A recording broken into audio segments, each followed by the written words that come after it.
ओम शांति। 14 अक्टूबर 2020। बाबा के महावाक्य। मीठे बच्चे, संगम युग पर ही तुम्हें आत्म अभिमानी बनने की मेहनत करनी पड़ती। सतयुग अथवा कलयुग में यह मेहनत होती नहीं। प्रश्न। श्री कृष्ण का नाम उनके माँ बाप से भी अधिक बाला है, क्यों? उत्तर। क्योंकि श्री कृष्ण से पहले जिनका भी जन्म होता है वो जन्म योग बल से नहीं होता। कृष्ण के माँ बाप ने कोई योग बल से जन्म नहीं लिया है। दूसरा, पूरी कर्मातीत अवस्था वाले राधे कृष्ण ही हैं, वही सद्गति को पाते हैं। जब सब पाप आत्माएं खत्म हो जाती हैं, तब गुलगुल पावन नई दुनिया में श्री कृष्ण का जन्म होता है। उसे ही वैकुंठ कहा जाता है। तीसरा, संगम पर श्री कृष्ण की आत्मा ने सबसे अधिक पुरुषार्थ किया है, इसलिए उनका नाम बाला है। ओम शांति। मीठे मीठे रूहानी बच्चों को रूहानी बाप बैठ समझाते हैं। 5000 वर्ष के बाद एक ही बार बच्चों को आकर पढ़ाते हैं, पुकारते भी हैं कि हम पतितों को आकर पावन बनाओ। तो सिद्ध होता है कि यह पतित दुनिया है। नई दुनिया पावन दुनिया थी। नया मकान खूबसूरत होता है, पुराना जैसे टूटा फूटा हो जाता है, बरसात में गिर पड़ता है। अभी तुम बच्चे जानते हो बाप आया है नई दुनिया बनाने। अभी पढ़ा रहे हैं, फिर 5000 वर्ष के बाद पढ़ाएंगे। ऐसे कभी कोई साधु संत आदि अपने फॉलोअर्स को नहीं पढ़ाएंगे। उनको यह पता ही नहीं है। ना खेल का पता है, क्योंकि निवृत्ति मार्ग वाले हैं। बाप बिगर कोई भी सृष्टि के आदि मध्य अंत का राज समझा न सके। आत्म अभिमानी बनने में ही बच्चों को मेहनत होती है, क्योंकि आधा कल्प में तुम कभी आत्म अभिमानी बने नहीं हो। अब बाप कहते हैं अपने को आत्मा समझो। ऐसे नहीं कि आत्मा सो परमात्मा, नहीं, अपने को आत्मा समझ परम पिता परमात्मा शिव को याद करना है। याद की यात्रा मुख्य है, जिससे ही तुम पतित से पावन बनते हो। इसमें कोई स्थूल बात नहीं, कोई नाक कान आदि नहीं बंद करना है। मूल बात है अपने को आत्मा समझ बाप को याद करना। तुम आधा कल्प से हिरे हुए हो देह अभिमान में रहने के। पहले अपने को आत्मा समझेंगे, तब बाप को याद कर सकेंगे। भक्ति मार्ग में भी बाबा बाबा कहते आते हैं। बच्चे जानते हैं सतयुग में एक ही लौकिक बाप है। वहाँ पारलौकिक बाप को याद नहीं करते हैं, क्योंकि सुख है। भक्ति मार्ग में फिर दो बाप बन जाते हैं, लौकिक और पारलौकिक। दुख में सब पारलौकिक बाप को याद करते हैं। सतयुग में भक्ति होती नहीं, वहाँ तो है ही ज्ञान की प्रारब्ध। ऐसे नहीं कि ज्ञान रहता है, इस समय के ज्ञान की प्रारब्ध मिलती है। बाप तो एक ही बार आते हैं। आधा कल्प बेहद के बाप का सुख का वर्षा रहता है। फिर लौकिक बाप से अल्पकाल का वर्षा मिलता है। यह मनुष्य नहीं समझा सकते। यह है नई बात। 5000 वर्ष में संगम युग पर एक ही बार बाप आते हैं, जबकि कलयुग अंत सतयुग आदि का संगम होता है, तब ही बाप आते हैं नई दुनिया फिर से स्थापन करने। नई दुनिया में इन लक्ष्मी नारायण का राज्य था, फिर त्रेता में राम राज्य था।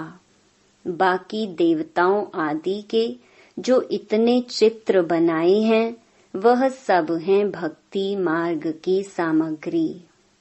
बाप कहते हैं, इन सब को भूल जाओ, अभी अपने घर को और नई दुनिया को याद करो। ज्ञान मार्ग है समझ का मार्ग, जिससे तुम 21 जन्म समझदार बन जाते हो। कोई दुख नहीं रहता। सतयुग में कभी कोई ऐसे नहीं कहेंगे कि हमको शांति चाहिए। कहा जाता है ना, मांगने से मरना भला। बाप तुमको ऐसा साहूकार बना देते हैं जो देवताओं को भगवान से कोई चीज मांगने की दरकार नहीं रहती। यहाँ तो दुआ मांगते हैं ना। पोप आदि आते हैं तो कितने दुआ लेने जाते हैं। पोप कितनों की शादियां कराते हैं। बाबा तो यह काम नहीं करते। भक्ति मार्ग में जो पास्ट हो गया है सो अब हो रहा है, सो फिर रिपीट होगा। दिन प्रतिदिन भारत कितना गिरता जाता है। अभी तुम हो संगम पर, बाकी सब हैं कलयुगी मनुष्य। जब तक यहाँ ना आए तब तक कुछ भी समझ ना सके कि अभी संगम है व कलयुग है। एक ही घर में बच्चे समझते हैं संगम पर हैं। बाप कहेंगे हम कलयुग में हैं तो कितनी तकलीफ हो पड़ती है। खान पान आदि का भी झंझट हो पड़ता है। तुम संगम युगी हो, शुद्ध पवित्र भोजन खाने वाले। देवताएं कभी प्याज आदि थोड़े ही खाते हैं। इन देवताओं को कहा ही जाता है निर्विकारी। भक्ति मार्ग में सब तमो प्रधान बन गए हैं। अब बाप कहते हैं सतो प्रधान बनो। कोई भी ऐसा नहीं है जो समझे कि आत्मा पहले सतो प्रधान थी, फिर तमो प्रधान बनी है, क्योंकि वह तो आत्मा को निर्लेप समझते हैं। आत्मा सो परमात्मा है, ऐसे ऐसे कह देते हैं। बाप कहते हैं ज्ञान सागर मैं ही हूँ। जो इस देवी देवता धर्म के होंगे वह सब आकर फिर से अपना वर्षा लेंगे। अभी सैपलिंग लग रही है, तुम समझ जाएंगे यह इतना ऊंच पद पाने लायक नहीं है। घर में जाकर शादियां आदि करते छी छी होते रहते हैं तो समझाया जाता है ऊंच पद पा नहीं सकते। यह राजाई स्थापन हो रही है।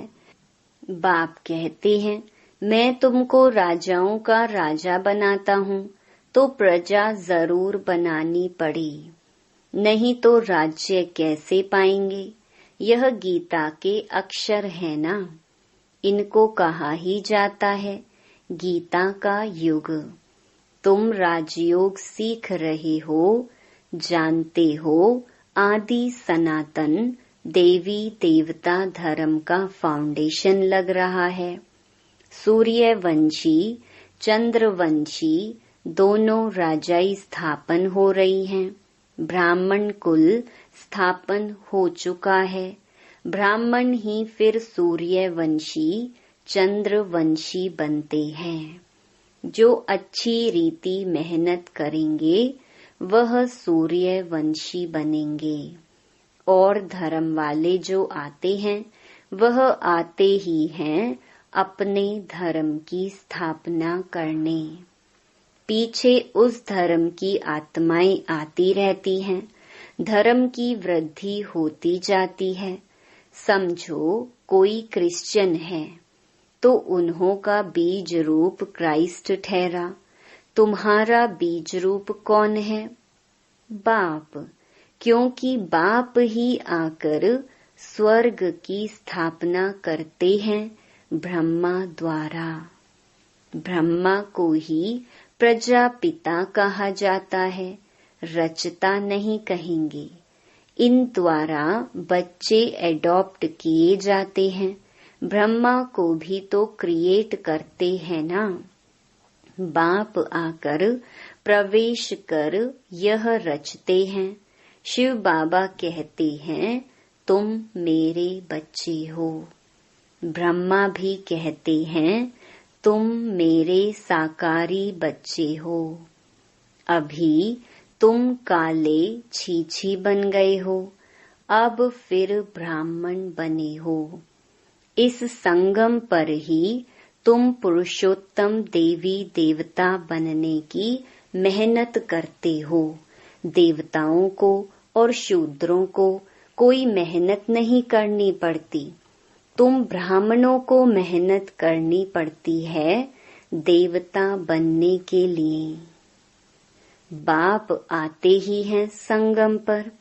यह है बहुत छोटा युग, इसीलिए इनको लीप युग कहा जाता है। इनको कोई जानते नहीं। बाप को भी मेहनत लगती है। ऐसे नहीं कि झट से नई दुनिया बन जाती है। तुमको देवता बनने में टाइम लगता है। जो अच्छे कर्म करते हैं तो अच्छे कुल में जन्म लेते हैं। अभी तुम नंबरवार पुरुषार्थ अनुसार गुलगुल बन रहे हो। आत्मा ही बनती है। अभी तुम्हारी आत्मा अच्छे कर्म सीख रही है। आत्मा ही अच्छे व बुरे संस्कार ले जाती है। अभी तुम गुलगुल फूल बन अच्छे घर में जन्म लेते रहेंगे। यहाँ जो अच्छा पुरुषार्थ करते हैं तो जरूर अच्छे कुल में जन्म लेते होंगे। नंबरवार तो है ना। जैसे जैसे कर्म करते हैं ऐसा जन्म लेते हैं। जब बुरे कर्म करने वाले बिल्कुल खत्म हो जाते हैं फिर स्वर्ग स्थापन हो जाता है छांट छूट होकर। तमो प्रधान जो भी हैं वह खत्म हो जाते हैं। फिर नए देवताओं का आना शुरू होता है। जब भ्रष्टाचारी सब खत्म हो जाते हैं तब कृष्ण का जन्म होता है। तब तक बदली सदली होती रहती है। जब कोई छीछी नहीं रहेगा तब कृष्ण आएगा। तब तक तुम आते जाते रहेंगे। कृष्ण को रिसीव करने वाले माँ बाप भी पहले से चाहिए ना। फिर सब अच्छे अच्छे रहेंगे, बाकी चले जाएंगे, तब भी उसको स्वर्ग कहा जाएगा। तुम कृष्ण को रिसीव करने वाले रहेंगे।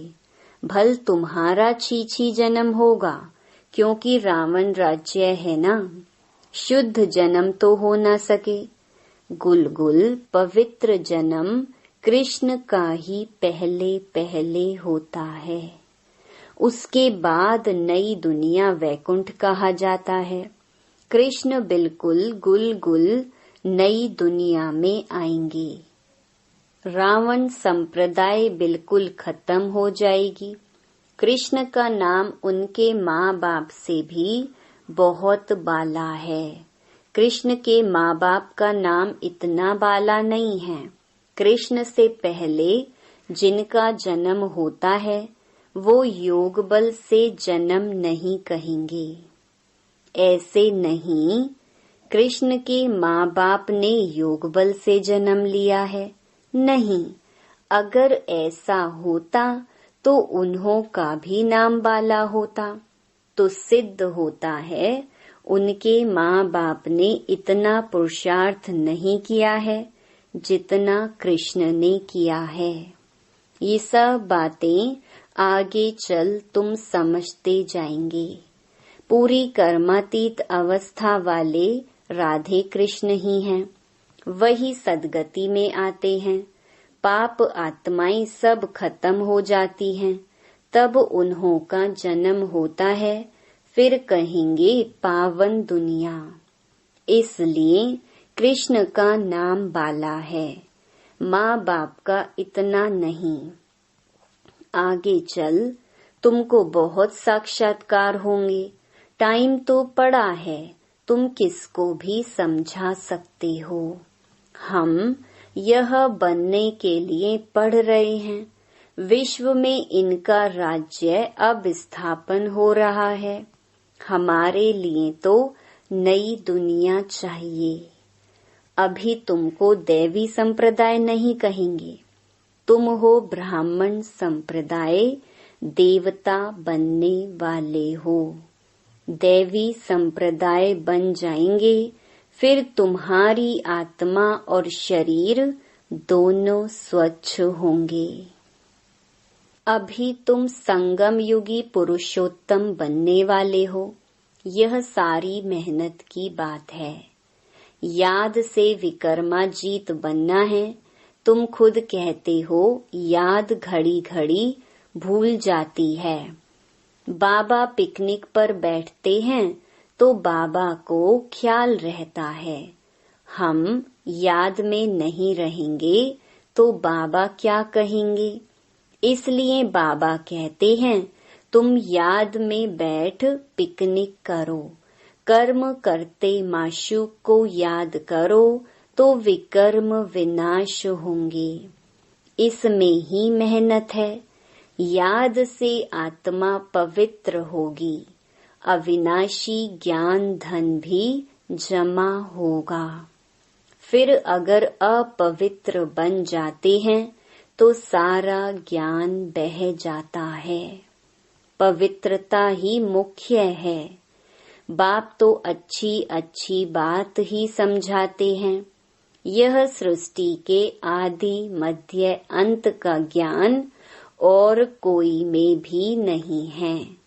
और जो भी सत्संग आदि हैं वह सब हैं भक्ति मार्ग की। बाबा ने समझाया है भक्ति वास्तव में प्रवृत्ति मार्ग वालों को ही करनी है। तुम्हारे में तो कितनी ताकत रहती है। घर बैठे तुमको सुख मिल जाता है। सर्वशक्तिमान बाप से तुम इतनी ताकत लेते हो। सन्यासियों में भी पहले ताकत थी, जंगलों में रहते थे। अभी तो कितने बड़े बड़े फ्लैट बनाकर रहते हैं। अभी वह ताकत नहीं है। जैसे तुम्हारे में भी पहले सुख की ताकत रहती है, फिर गुम हो जाती है। उन्हों में भी पहले शांति की ताकत थी, अब वह ताकत नहीं रहती है। आगे तो सच कहते थे कि रचता और रचना को हम नहीं जानते। अभी तो अपने को भगवान शिवोहम कह बैठते हैं। बाप समझाते हैं इस समय सारा झाड़ तमो प्रधान है, इसलिए साधुओं आदि का भी उद्धार करने मैं आता हूँ। यह दुनिया ही बदलनी है, सब आत्माएं वापस चली जाएंगी। एक भी नहीं जिसको यह पता हो कि हमारी आत्मा में अविनाशी पार्ट भरा हुआ है, जो फिर से रिपीट करेंगे। आत्मा इतनी छोटी है, इनमें अविनाशी पार्ट भरा है, जो कभी विनाश नहीं होता। इसमें बुद्धि बड़ी अच्छी पवित्र चाहिए। वह तब होगी जब याद की यात्रा में मस्त रहेंगे। मेहनत सिवाय पद थोड़े ही मिलेगा, इसीलिए गाया जाता है, चढ़े तो चाखे वैकुंठ रस, गिरे तो चकना चूर। कहाँ ऊंच ते ऊंच राजाओं का राजा डबल सिरताज, कहाँ प्रजा। पढ़ाने वाला तो एक ही है, इसमें समझ बड़ी अच्छी चाहिए। बाबा बार बार समझाते हैं, याद की यात्रा है मुख्य। मैं तुमको पढ़ाकर विश्व का मालिक बनाता हूँ, तो टीचर गुरु भी होगा। बाप तो है ही टीचरों का टीचर, बापों का बाप। यह तो तुम बच्चे जानते हो, हमारा बाबा बहुत प्यारा है। ऐसे बाप को तो बहुत याद करना है, पढ़ना भी पूरा है। बाप को याद नहीं करेंगे तो पाप नष्ट नहीं होंगे। बाप सभी आत्माओं को साथ ले जाएंगे, बाकी शरीर सब खत्म हो जाएंगे। आत्माएं अपने अपने धर्म के सेक्शन में जाकर निवास करती हैं। अच्छा, मीठे मीठे सिकिलधे बच्चों प्रति मात पिता बाप दादा का याद प्यार और गुड मॉर्निंग। रूहानी बाप की रूहानी बच्चों को नमस्ते। धारणा के लिए मुख्य सार। पहला, बुद्धि को पवित्र बनाने के लिए याद की यात्रा में मस्त रहना है। कर्म करते भी एक माशूक याद रहे, तब विकर्मा जीत बनेंगे। दूसरा, इस छोटे से युग में मनुष्य से देवता बनने की मेहनत करनी है। अच्छे कर्मों के अनुसार अच्छे संस्कारों को धारण कर अच्छे कुल में जाना है। वरदान, जहान के नूर बन भक्तों को नजर से निहाल करने वाले दर्शनीय मूरत भव। सारा विश्व आप जहान के आँखों की दृष्टि लेने के लिए इंतजार में है। जब आप जहां के नूर अपनी संपूर्ण स्टेज तक पहुंचेंगे, अर्थात संपूर्णता की आँख खोलेंगे, तब सेकंड में विश्व परिवर्तन होगा। फिर आप दर्शनीय मूर्त आत्माएं अपनी नजर से भक्त आत्माओं को निहाल कर सकेंगी। नजर से निहाल होने वालों की लंबी क्यू है, इसीलिए संपूर्णता की आँख खुली रहे। आँखों का मलना और संकल्पों का घुटका व झुटका खाना बंद करो, तब दर्शनीय मूर्त बन सकेंगे। स्लोगन, निर्मल स्वभाव निर्माणता की निशानी है। निर्मल बनो तो सफलता मिलेगी। ओम शांति।